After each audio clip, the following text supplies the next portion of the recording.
Hey everybody!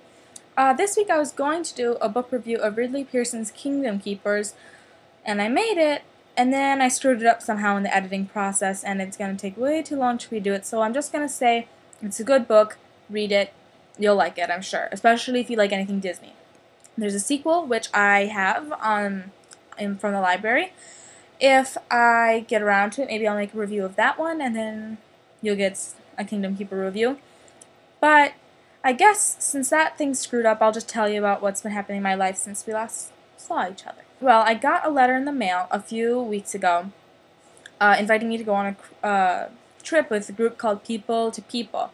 And it's like you go on a 3-week vacation almost, and you do some service projects, and it was started by Dwight D. Eisenhower, and he was trying to bring the world closer together.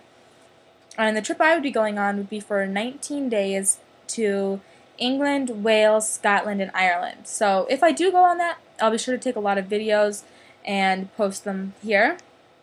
If I don't go on it, that'll suck. But it is kind of expensive, and so I'm not sure what is going to happen there.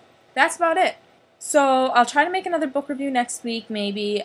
If not, talk more about my life, and I'll be sure to keep you guys updated on the People to People thing, because I think it'll be really cool if I can get some videos on here of what I'm going to be doing, like rappelling off a castle. That should be fun. Alright, see you next week. Bye.